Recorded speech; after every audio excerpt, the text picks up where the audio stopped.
ತ್ರಿವರ್ಣ ನ್ಯೂಸ್ನ ವಿಶೇಷ ಕಾರ್ಯಕ್ರಮಕ್ಕೆ ಸ್ವಾಗತ. ನಾನು ಉಮರ್ ಫಾರೂಕ್.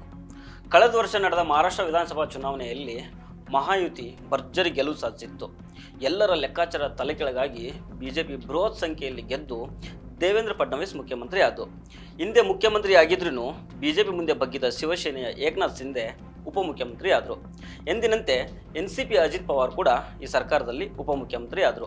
ಇದೆಲ್ಲದರ ನಡುವೆ ಸರ್ಕಾರ ಭರ್ಜರಿ ಬಹುಮತ ಪಡ್ಕೊಂಡಿದೆ, ಫಡ್ನವೀಸ್ ಆಡಳಿತ ಶುರು ಮಾಡ್ಕೊಂಡಿದ್ದಾರೆ ಅನ್ನುವಾಗಲೇ ಮಹಾರಾಷ್ಟ್ರದ ಮಹಾಯುತಿ ಸರ್ಕಾರದಲ್ಲಿ ಭಿನ್ನಮತ ಭುಗಿಲೆದ್ದಿದೆ. DCM ಏಕನಾಥ್ ಶಿಂದೆ ಬಿಜೆಪಿ ವಿರುದ್ಧನೇ ಸಿಡಿದು ನಿಂತಿದ್ದಾರೆ ಅಂತ ಹೇಳಲಾಗ್ತಿದೆ.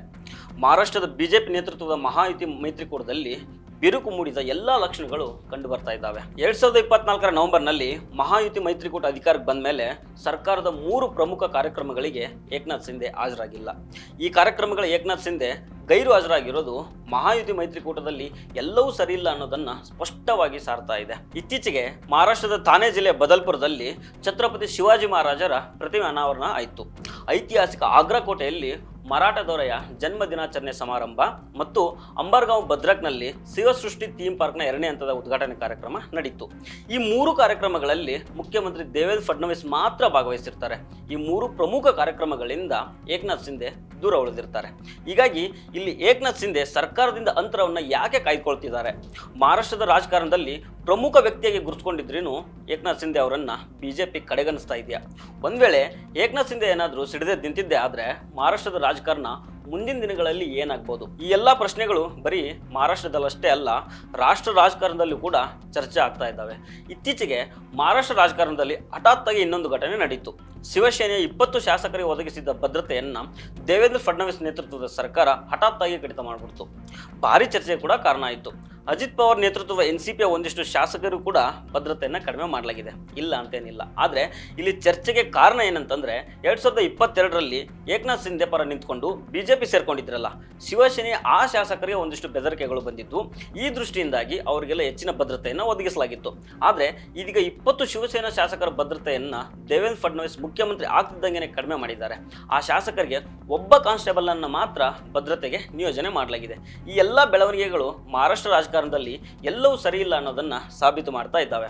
ಅಸಲಿಗೆ ಇಲ್ಲಿ ಏಕನಾಥ್ ಶಿಂದೆ ಮುಂಚೆಗೆ ಕಾರಣ ಏನು ಅನ್ನೋ ಪ್ರಶ್ನೆ ಪ್ರಮುಖ ಆಗುತ್ತೆ. ಯಾಕಂತಂದ್ರೆ ಬಿಜೆಪಿ, ಶಿವಸೇನೆ ಮತ್ತು ಅಜಿತ್ ಪವಾರ್ ನೇತೃತ್ವದ ಮಹಾಯುತಿ ಮೈತ್ರಿಕೂಟ ಕಳೆದ ನವೆಂಬರ್ನಲ್ಲಿ 288 ಸ್ಥಾನಗಳ ಪೈಕಿ 230 ಗೆದ್ದು ಅಧಿಕಾರ ಹಿಡಿದಿತ್ತು.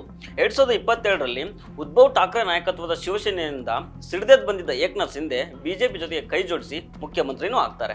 ಈ ಸಂದರ್ಭದಲ್ಲಿ ಏಕೀಕೃತ ಶಿವಸೇನೆ 2 ಬಣಗಳಾಗಿ ಒಳಗಿದ್ದು, ಚುನಾವಣಾ ಆಯೋಗ ಮತ್ತು ಕೋರ್ಟ್ ನಿರ್ಧಾರಗಳ ಮೇಲೆ ಪಕ್ಷದ ಮೂಲ ಹೆಸರು ಮತ್ತು ಚಿಹ್ನೆ ಶಿಂದೆ ಬಣ್ಣಕ್ಕೆ ಸಿಕ್ಕಿತ್ತು. ಕಳೆದ ಚುನಾವಣೆಯಲ್ಲಿ ಮಹಾಯುತಿ ಮೈತ್ರಿಕೂಟ ಭರ್ಜರಿ ಬಹುಮತದಿಂದ ಗೆದ್ದು ಬಂದಾಗ ಏಕನಾಥ್ ಶಿಂದೆಗೆ CM ಹುದ್ದೆ ಕೊಡಲಿಲ್ಲ. ಈ ಸಂದರ್ಭದಲ್ಲಿ ಶಿವಸೇನೆಯ ಕಾರ್ಯಕರ್ತರು ಬಿಜೆಪಿ ವಿರುದ್ಧ ಗಾಯಗೊಂಡ ಹುಲಿಗಳ ರೀತಿ ಬುಸುಗುಡ್ತಾ ಇದ್ರು. ಅದೇ ಆಕ್ರೋಶ ಈಗಲೂ ಮಹಾರಾಷ್ಟ್ರ ರಾಜಕಾರಣದಲ್ಲಿ ಮುಂದುವರೆದಿರೋದು ಕಾಣಿಸ್ತಾ ಇದೆ. ಇದಕ್ಕೆ ಪೂರಕವಾಗಿ ಏಕನಾಥ್ ಶಿಂದೆ ಕೂಡ ಯದ್ವಾತದ್ವ ಹೇಳಿಕೆಗಳನ್ನು ಕೊಡ್ತಾ ಇದ್ದಾರೆ. ನನ್ನನ್ನು ಯಾರು ಹಗುರವಾಗಿ ಪರಿಗಣಿಸಬಾರ್ದು, 2022ರಲ್ಲಿ ಶಿವಸೇನೆಯನ್ನ 2 ಭಾಗ ಮಾಡಿ ರಾಜ್ಯ ಸರ್ಕಾರವನ್ನು ಉರುಳಿಸಿದ್ದೀನಿ ಅಂತ ಎಚ್ಚರಿಕೆಯನ್ನ ಕೊಟ್ಟಿದ್ದಾರೆ. ಏಕನಾಥ್ ಶಿಂದೆ ಮಾತಿಗೆ ಮಹಾರಾಷ್ಟ್ರ ರಾಜಕಾರಣ ಏಕ್ದಮ್ ಶೇಕ್ ಆಗೋಗಿದೆ.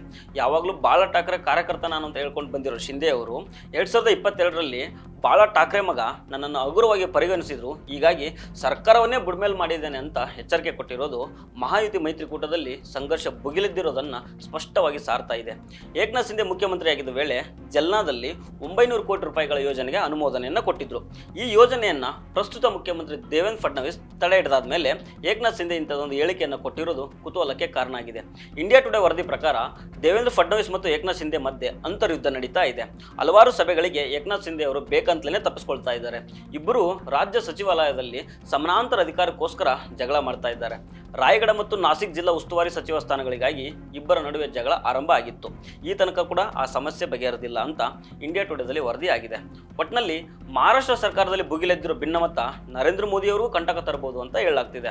ನರೇಂದ್ರ ಮೋದಿ ಅವರಿಗೆ ಮೊದಲಿನಾಗೆ ಸಿಂಗಲ್ ಪಾರ್ಟಿ ಮೆಜಾರಿಟಿ ಸಿಕ್ಕಿಲ್ಲ. ಈಗೇನಿದ್ರು ಮಿತ್ರ ಪಕ್ಷಗಳ ಮೇಲೆ ಅವಲಂಬಿತ ಆಗಿನೇ ಅಧಿಕಾರ ನಡೆಸಬೇಕು. ಒಂದ್ ಕಡೆ ಬಿಹಾರದ ಮುಖ್ಯಮಂತ್ರಿ ನಿತೀಶ್ ಕುಮಾರ್ NDA ಒಕ್ಕೂಟದಿಂದ ಒಂದು ಕಾಲನ ಹೊರಗಡೆ ಇಟ್ಕೊಂಡೇ ಕೂತಿದ್ದಾರೆ ಅಂತ ಹೇಳಲಾಗ್ತಿದೆ. ಇನ್ನೊಂದು ಕಡೆ ಏಕನಾಥ್ ಶಿಂದೆ ನೇತೃತ್ವದ ಶಿವಸೇನೆಯಿಂದಲೂ 7 ಜನ ಎಂಪಿಗಳು NDAದಲ್ಲಿ ಇದ್ದಾರೆ. ಒಂದ್ ವೇಳೆ ಮಹಾರಾಷ್ಟ್ರ ಮತ್ತು ಬಿಹಾರದ ರಾಜಕಾರಣದಲ್ಲಿ ಅಲ್ಲೋಲ ಕಲ್ಲೋಲ ಏನಾದರೂ ಆಗ್ಬಿಟ್ರೆ ಅಲ್ಲಿಗೆ ನರೇಂದ್ರ ಮೋದಿ ಸರ್ಕಾರಕ್ಕೂ ಸಂಕಷ್ಟ ತಪ್ಪಿದ್ದಲ್ಲ. ಏನಾಗುತ್ತೆ ಅನ್ನೋದನ್ನ ಮುಂದೆ ಕಾದು ನೋಡಬೇಕು. ಸೊ ಫ್ರೆಂಡ್ಸ್, ಇದು ಇವತ್ತಿನ ಸ್ಪೆಷಲ್ ಸ್ಟೋರಿ. ಮತ್ತೆ ಭೇಟಿ ಆಗ್ತಿರೋಣ. ನಮಸ್ಕಾರ.